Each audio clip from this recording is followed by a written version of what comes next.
네, 어제 하루 코로나19 신규 확진자가 680명 발생하면서 하루 만에 600명대로 다소 줄었습니다. 하지만 일상 속 감염이 지속되면서 방역당국은 2주 후 확진자 수가 800명대로 늘어날 수 있다 이렇게 경고까지 했습니다. 한편 백신을 맞고 신고된 이상 반응 4건에 대해서 정부가 처음으로 피해 보상을 결정했는데요. 관련 내용들 천은미 이대 목동병원 호흡기내과 교수 최영일 평론가와 함께 짚어보도록 하겠습니다. 어서 오십시오. 두 분 어서 오십시오. 예. 확실히 이제 계속 그 확진자 수를 매일 보다 보니까 반복돼요, 패턴이요, 그죠? 주말과 월화는 좀 작아지고 주 중에는 700명까지 계속 오르는 게 몇 주 반복되는 것 같아요. 지금의 흐름은 어떻게 보세요? 그러니까 주 중에는 이제 검사를 못 받는 분들이 좀 있으세요. 증상이 약간 있어도. 네. 그러니까 이제 토일에 몰아서 검사를 받으니까 토일, 일요일에는 한 100명, 200명 적지만 양성률은 거의 2배까지 올라가서 지난 주말은 거의 3%에 육박했었습니다. 네. 그리고 감염 경로를 모르는 비율은 아마 최고초로 지금 우리 코로나 생긴 이래로 가장 높게 올라간다. 그 말은 집단 감염 사례가 아닌 이제 개인 간의 접촉에 의해서 감염이 되는 건 그만큼 지역사회 감염자가 많다는 걸 의미하고 있고요. 예. 매주 50명씩 정도 올라가고 있어요. 그러니까 그래프가 계단식으로 올라가고 있기 때문에 네. 또 이것이 수도권뿐 아니라 전국적인 현상이고 그러면 우리가 이거를 어떻게 해결을 할 수 있냐. 정부 당국에서도 지금 일정 어떤 격상 그런 거는 지금 고려하지 않고 있는 상태에서 예. 국민 개개인이 접촉을 감소시키는 수밖에 없는데 날씨가 따뜻해지니까 이동량이 계속 또 늘고 있어요. 여러 가지 지표가 다 안 좋은 상태입니다. 우리가 확산세가 뭐 집단적으로 1000명, 2000명으로 좀 올라가지 않기 때문에 뭐 확산세가 별로 없지 않나 생각하시지만 네. 지금 지방에서의 변이 바이러스나 인도 같은 경우에 변이 바이러스 양상을 보시면 만일에 전국적으로 이렇게 잠재적으로 감염자가 많은 상태에서 변이 바이러스가 계속 퍼진다면 순식간에 감염자가 폭발할 수도 있기 때문에 예. 저는 굉장히 좀 위험한 상태다. 우리가 국민들이 1000명이 아직 안 넘었으니까 좀 안심해도 되나 예. 이런 상태는 전혀 아니라고 생각합니다. 지금 거리 두기가 이제 5인 이상은 못 모이니까 한 4명까지 모이는 거는 잘 지켜지고 있습니다만 다른 거에 대해서는 지금 사람들이 거리 두기 생각을 할까라는 생각도 드는 게 네네. 날씨가 좋아지니까 주말 이동량은 당연히 늘어나는 것 같고요. 그래서 방역 통제가 안 되는 그 영업소도 꽤 있는 것 같아요. 그래서 그들에 네. 대해서는 또 손실보상을 정부가 네. 줄이겠다 이런 방침 내놨어요. 그렇죠. 일단 손실보상을 법제화하는 것은 4월 국회에서 통과되는 거는 이제 일단은 무산됐습니다. 네네. 예. 오늘 원래 처리됐어야 하는데 예. 어제 이제 이 산자위 이 법소위에서 이게 이제 여야가 결렬이 됐죠. 네. 파행이 됐습니다. 그래서 그건 좀 더 기다려봐야 될 것 같고요. 지금 아까 말씀하신 대로 과연 방역 수칙이 잘 지켜지고 있는가 이건 좀 물음표를 찍어봐야 될 상황이에요. 네. 우리가 뭐 연일 보도로 보건데 이 불법 유흥업소 얘기가 계속 터져 나오고 있고 그다음에 이제 한강변 같은 곳에도 뭐 5명 이상 모여서 이 낮에 캔맥주를 마시다가 관리 요원들이 지나가면 이렇게 흩어지고 이제 그러는 예. 모습들이라든가 이동량은 계속 늘고 있고 그러다 보니까 조금은 우리가 일상에서 이 착시 현상이 있는 것 같습니다. 그 일상을 마치 우리가 누리고 있는 것처럼. 하지만 문제는 지금 바이러스 감염이 거의 절반 가깝게 이 과거처럼 집단 감염이 아니라 지역에서 이 지인을 통해서 감염되는 확률이 늘어나고 있잖아요. 네. 44% 넘겨서 절반으로 가고 있는 게 가족, 직장 동료, 지역사회. 그러니까 사실은 바이러스는 우리 바로 지근거리에서 움직이고 있다라고 봐야 할 것 같아요. 예. 아차하는 순간. 과거처럼 뭐 특정 지역에 갔다가 특정한 곳에서 갑자기 바이러스가 확 퍼져서 늘어나는 집단 감염 사례보다 특히 뭐 운동을 하러 간다든가 아니면 뭐 학원을 간다든가 어린이집을 간다든가 굉장히 일상 다반사화 됐기 때문에 예. 이런 부분에서 우리가 방역 수칙에 해이해진다면 지금 우리는 이 수도권 2단계, 비수도권 1.5단계, 일부 지자체만 2단계 이 상황이 계속 지속되고 있는데 네. 오늘 나온 이 확진자 수치가 딱 현재 평균이거든요. 그러니까 지난 일주일간을 보면 600명 중후반대니까 680명이잖아요. 이건 2.5단계에 준하는 확진자가 장기간 나오고 있는 거예요. 네. 근데 우리는 이 방역과 더불어서 경제에 대한 문제, 아까 말씀하신 손실보상 문제 때문에라도 지금 이 단계 격상을 못하고 있는 상황인 거거든요. 그래서 여기에 대해서는 개인 참여로 결국은 해결할 수밖에 없으므로 우리가 방역 수칙을 좀 느슨히 하는 일은 없어야겠다. 네. 한번 좀 경각심을 가질 필요는 있어 보입니다. 예. 아까 말씀하셨지만 감염 경로를 모르는 비율이 이제 30% 거의 되는 거잖아요. 그러면 말씀하신 것처럼 거리두기 단계를 지금처럼 유지를 해야 되는가 아니면 거리두기 단계를 선제적으로 좀 강화를 해야 되는가 전문가 입장에서 어떻게 보세요?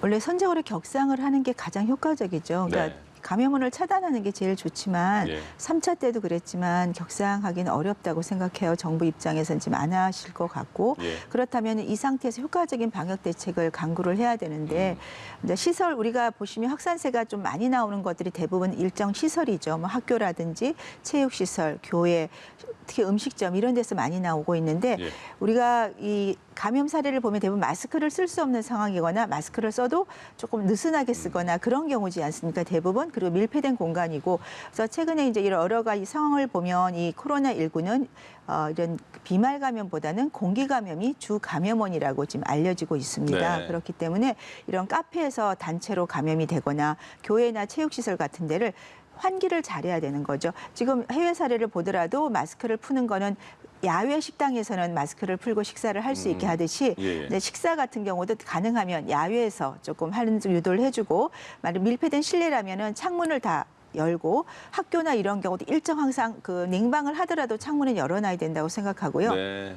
고속버스처럼 장기간 버스를 타고 가는 경우도 일정 창문을 열고 그런 걸 정부에서 의무화해서 좀 얘기를 해주셔야 될 것 같고요.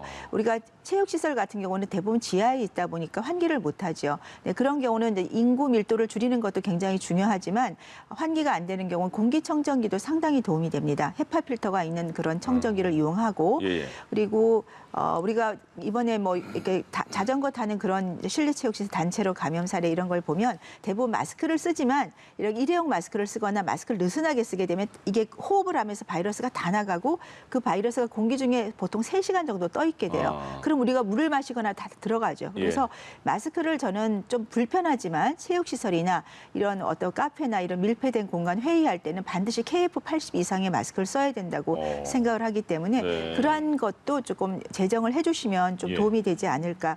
그리고 이런 외국인 사업자 근로자나 학교 기숙사라든지 뭐 콜센터 이런 곳에는 선제적으로 우리가 그 자가키트가 이제 쓸 수 있게 되면 예. 좀 정부가 이 자가키트 가격을 좀 내려주셔서 좀 일주일에 2번씩 주기적으로 하게 되면 분명히 거기에서 일정 부분 우리가 확진자를 찾을 수 있고 또 우리 개인적으로도 어떤 모임을 다녀왔는데 마스크를 벗고 식사를 여러 사람과 같이 했다면은 증상이 없더라도 일주일에 2번 정도 검사를 하게 되면 자가키트의 유용성을 굉장히 우리가 확인할 수 있어서 지금 말씀드린 마스크의 어떤 의무화라든지 환기 문제 그리고 자가키트 이용 이 3가지를 잘 결합하면 좀 확진자를 조기에 진단할 수 있다고 생각합니다. 네, 알겠습니다.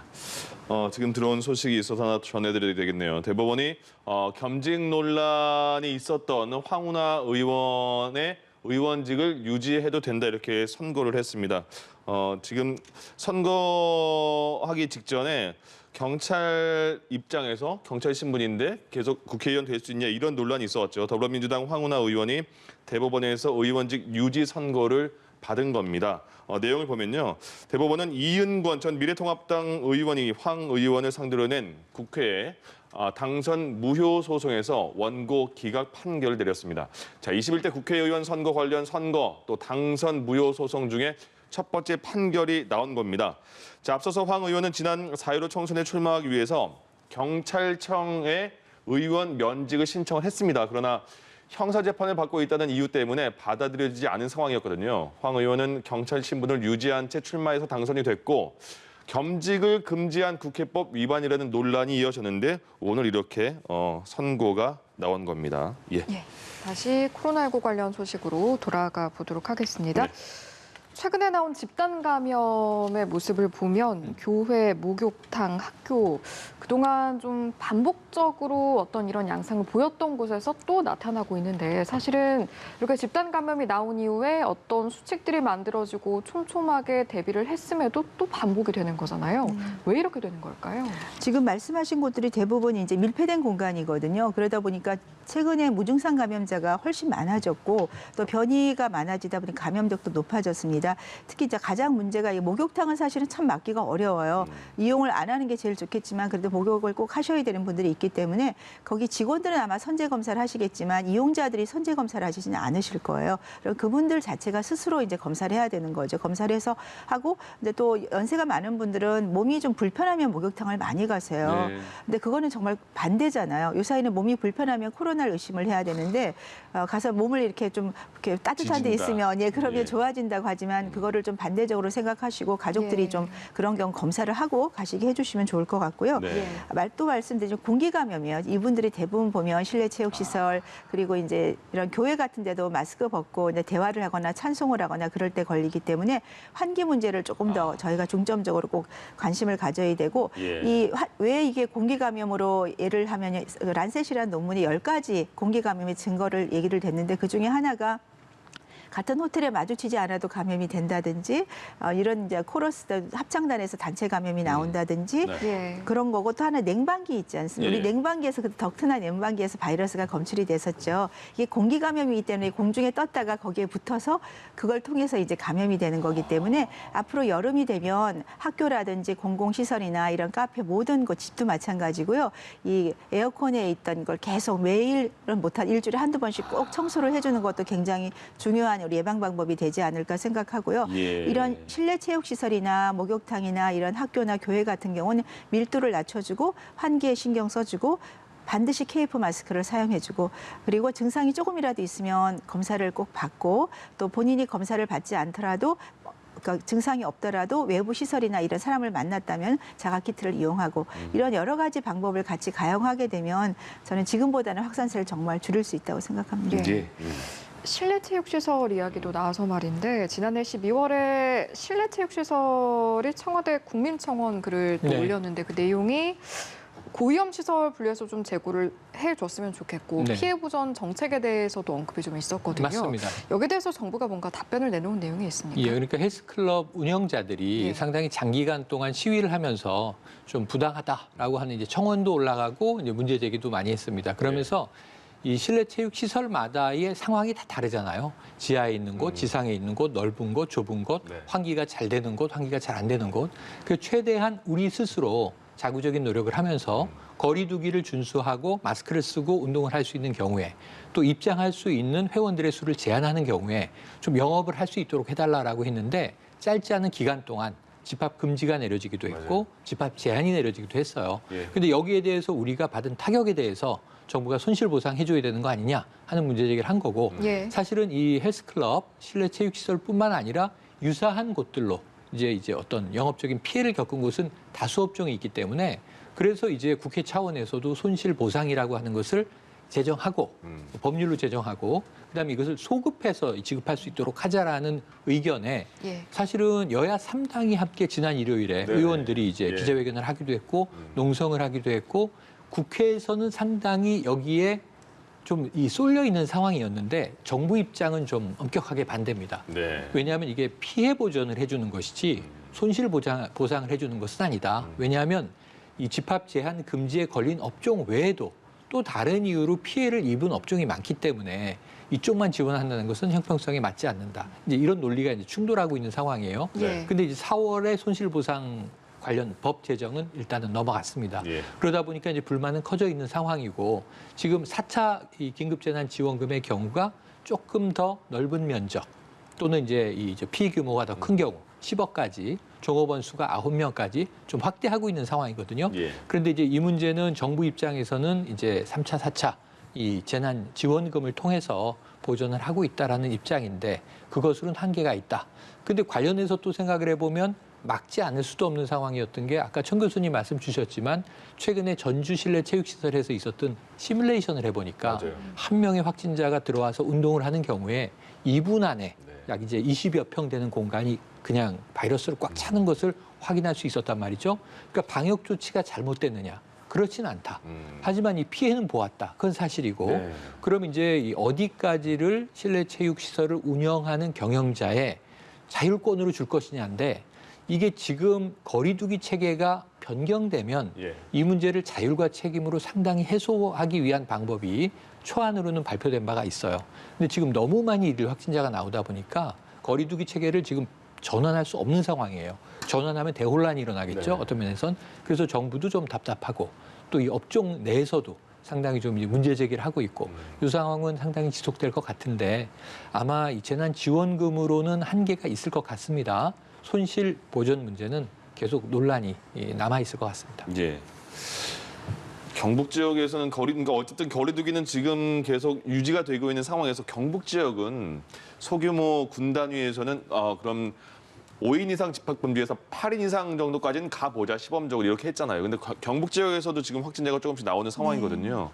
이렇게 미리 시범적으로 했던 지금 그 조치에 대해서는 어떻게 평가하세요? 그러니까 정부가 한번 시범 사업을 해보기 위해서 확진자가 적은 곳에서 시행을 하셨는데 사실 그 옆이 전부 다도 확진자가 많이 나오는 곳들이기 때문에 네네. 당연히 풍선 효과도 있을 수 있고 우리가 모르는 또 감염원이 그쪽으로 들어가게 되면 그 지역도 같이 감염이 될 수 있기 때문에 예. 저는 이런 시범 사업은 조금 더 확진자가 줄은 안정된 상태에서 하시는 게 좋지 않을까. 최소한 우리가 백신 접종을 많이 해서 한 50% 정도가 집단 면역이 돼 있다면 뭐 이스라엘, 미국처럼 이제 우선 야외에서 마스크를 벗는다 이런 거를 전국적으로 하는 게 저는 더 의미가 있다고 생각하고요. 이렇게 일부에서 확진자가 없는 곳에서 한 것은 확진자가 많은 곳에서는 어차피 시행을 할 수가 없는 네네. 정책이기 때문에 예. 조금 효과 면에서는 조금 다른 방법을 강구하는 것도 필요할 것 같습니다.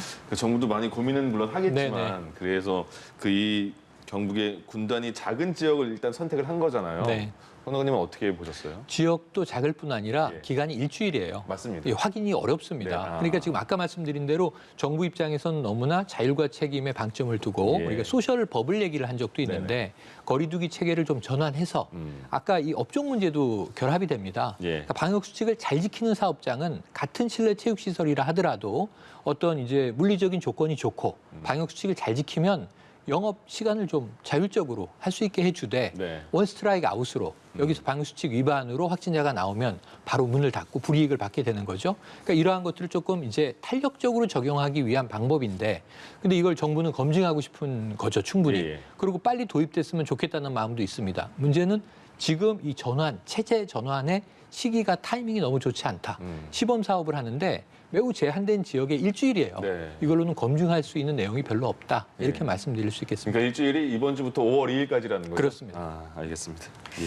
다음으로 울산 지역 상황도 좀 살펴보도록 하겠습니다. 울산의 확진자 9%를 대상으로 변이 여부를 한번 분석을 해봤더니 89%가 영국발 변이 바이러스로 드러났다고 하거든요. 이번 결과 어떻게 바라보셨습니까? 영국발 변이가 지금 유럽이나 미국에서는 우세종입니다. 그렇기 때문에 우리나라 입국하는 분들이 대부분 유럽이나 미국 분들이 많으시지 않습니까? 그래서 영국발 변이가 이제 우세종이고 세계적으로 영국발이 지금 아직은 우세종이죠.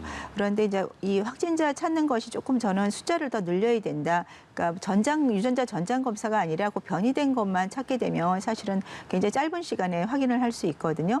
왜 그러냐면 우리 국민들이 경각심을 가질 수 있잖아요. 변이가 이렇게 많다면 영국발 변이는 기본적으로 우리가 전파력이 60% 이상 높고 그렇다면 우리가 또 증상이 없는 경우도 상당히 많습니다. 제가 영국발 변이에 감염되신 분을 조금 아는데 정말 아무 증상이 없어요. 연세가 뭐 나이가 아주 어리지도 않으신 분인데 그렇다면 우리가 모르는 사이에 우리도 영국발 변이에 감염이 돼서 전파를 시킬 수 있는 거기 때문에 좀 더 정부에서는 많은 분들에게 유전자 검사를 해보는 것이 저는 필요하다. 그리고 당연히 해외 입국자에 대해서는 좀 더 검역을 철저히 하는 것이 필요하고 예. 인도라든지 남아공에 대해서는 저는 지금은 좀 입국 제한을 하는 것이 필요하다고 생각합니다. 네.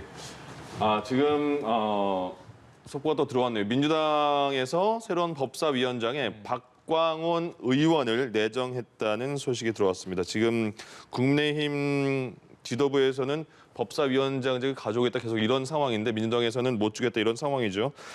박광온 의원이 차기 법사위원장에 내정이 됐다는 소식입니다. 지난해 8월에 민주당 사무총장에 선임돼서 약 2개월 만에 과학기술 방송통신위원장에서 물러난 이후에 이번에 다시 새로운 법사위원장에 일단 내정이 됐습니다. 예, 본회의에서 어떻게 또 야당과의 갈등이 해소될지 한번 지켜봐야겠습니다. 네. 저희가 앞서 울산 지역의 영국발 변이 바이러스 이야기하고 있었는데 울산에서는 지금 무증상 감염자를 좀 조기에 발견하기 위해서 신속 분자 진단 검사 도입을 검토를 하고 있다고 하거든요. 실효성 면에 있어서는 어떻게 판단을 하십니까? 이제 신속 분자 검사는 이제 PCR 검사이지만 시간이 1시간 이내로 빨리 나오는 걸 얘기하죠. 그래서 지금 서울대학교에서 이걸 제가 시행하는 걸로 알고 있는데 호응도가 상당히 괜찮은 것 같습니다. 왜냐하면 검사가 빨리 나오기 때문에 그 신속 항원 키트보다는 정확도가 높고 물론 이제 정규 PCR보다는 좀 떨어지지만 시간이 1시간 이내니까 그 결과를 듣고 이제 대면 수업도 할 수 있고 예, 그런 면에서 아마 울산에서 시행을 하는 것 같고요. 예. 한 지역에서 이렇게 딱 정해서 하는 거는 저는 효과가 있을 수 있다고 생각합니다. 인구수가 많지 않은 곳에서 거기에 거주하는 어떤 주민들이라든지 관계된 분들이 검사를 하게 되면 최소한 검사 후에 뭐 한 1, 2주 정도는 우리가 좀 안심할 수 있는 거기 때문에 물론 이 또 당연히 주기적으로 검사를 해야 되기 때문에 전국적 단위로 하기엔 조금 부담은 있을 것 같습니다. 예. 많은 변이 중에 최근에 또 인도발 변이, 뭐 이중 변이, 네, 삼중 변이 그런 맞습니다. 얘기가 굉장히 많이 나오고 있는데요. 지금 그럼 세계적으로는 인도발 변이 바이러스는 어떤 상황인 거예요? 그러니까 인도가 이중변이라고 하면 네네. 지금 우리가 알고 있는 남아공발 변이와 미국발 변이를 동시에 가지고 있다라는 거죠. 그래서 제일 이제 무서운 것은 뭐냐면 아까 청 교수님 영국발 말씀해 주신 것처럼 감염력이 강화됐느냐 예. 하나도 있고 치명률이 높아지느냐 이것도 있고 또 이제 제일 무서운 것은 우리가 지금 백신 접종을 쭉 해나가고 있는데 속도전에서 변이에게 밀리면 혹시 지금 우리가 맞고 있는 백신의 이제 중화항체 면역력을 회피해서 무력화시키는 능력을 가지고 있느냐 이게 제일 이제 두려운 것이죠. 예. 근데 일부 그러한 것을 가지고 있다라고 하는 게 확인되고 있는 게 가장 걱정인 것이고 그래서 인도발은 어떻게든 막아야 되고요. 그 이전에 사실은 남아공발도 상당히 이제 위험한 바이러스로 보고 있었는데 예. 이제 뭐 3중 얘기까지 나오고 있으니까 또 조금 더 두려움은 커질 수 있습니다. 예. 그런데 17개 나라에서 인도발 변이가 지금 검출이 되고 있는 거예요. 네. 우리나라도 그중에 한 곳이기도 하고 그리고 지금 우리나라는 또 인도에 나가 있는 만여 명 교민들이 원할 경우에 부정기 항공편으로 어쨌든 이제 국내로 이제 모셔올 예정인데 예. 여기에 대해서는 검역을 철저히 하겠다는 게 방역 당국의 방침이긴 합니다. 당장 이제 다음 달 4일, 7일에 부정기 항공편이 들어오게 돼요. 네. 그래서 이 부분에 있어서는 인도발 변이를 막는 것이 어쩌면 지금 현재 백신 접종의 속도전과 함께 우리가 변이가 빠르냐 백신이 빠르냐 이 싸움에 좀 굉장히 중요한 관건이 될 것 같은데 예. 아까 청 교수님 말씀 주셨지만 다른 방법보다는 검역을 강화하고 어쨌든 인도발을 최대한 막아내는 것이 네. 모든 나라의 관건이 될 것 같습니다. 그러네요. 예. 백신 접종 상황도 다음으로 한번 짚어보도록 하겠습니다. 어제부터 30살 이상 군인에 대한 백신 접종이 시작이 됐는데 접종 동의율을 보니까 백신 초기에 90%를 웃돌던 것과는 좀 다르게 83% 정도더라고요. 아무래도 이제 아스트라제네카 백신에 대한 불안감 때문이라는 시선도 많은데 이런 분들께 좀 어떤 말씀을 해주실 수 있을까요? 근데 군인들이시기 때문에 그래도 접종률이 좀 높은 편이라고 생각이 들어요. 왜냐하면 의무감을 갖고 계시는 거고, 사실은 아스트라제네카가 지금 유럽이나 캐나다 이런 쪽에서는 나이 제한이 좀 많이 걸려 있지 않습니까? 그 말은 이제 젊은 층에서 생기는 이런 희귀혈전 때문에 이제 문제가 되는 거고, 국내에서는 조금 이제 뭐 척수염 사례도 조금 일부 있고 그래서 아마 걱정들이 많이 되실 거고, 예.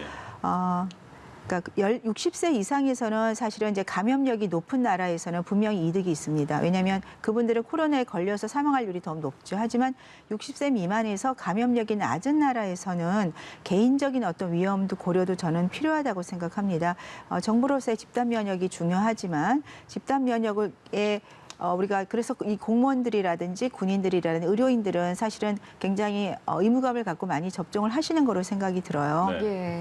그래서 아마 65세 미만도 정부에서 이제 접종을 시작하신다고 하는데 뭐 저희 개인 생각이지만 저는 뭐 집단 면역도 중요합니다. 하지만 저는 3분기 이후에 정부가 그 계획하고 계신 그 수량이 다 들어온다면 저는 도리어 1월부터 12월까지 이렇게 길게 백신을 맞게 되면 집단 면역 형성이 더 안 됩니다. 아, 예. 도리어 3분기에 한 2, 3개월 동안 집중적으로 3, 4천만 명이 동시에 접종을 한다면 지금 이스라엘 같은 경우 한 3개월 사이에 거의 60% 가까이 접종을 했죠. 네. 그게 훨씬 집단면역에 저는 가깝게 갈 수 있기 때문에 지금 2분기에는 의무적으로 맞는 분이나 백신을 맞는 분에 대해서는 접종을 하시되 개인적으로 가족력이 혈전 있는 분들도 있고요. 예. 개인적으로 어떤 류마티스 자가 면역 질환이나 뭐 고혈압 이런 당뇨부들이 있는 분들이 있어요. 그런 분들은 아무래도 걱정이 되시기 때문에 네. 그런 분들은 내가 개인 위험이 좀 높기 때문에 3분기에 좀 맞고 싶다. 그동안에 내가 철저히 방역 수칙을 잘 지키겠다 하는 분들에 대해서는 정부가 나중에 3분기 이후에 동시 접종을 해주는 것도 저는 필요하다고 생각합니다. 그래서 예. 개인적 위험을 좀 고려할 필요도 있다는 게 좀 의견입니다. 네. 네.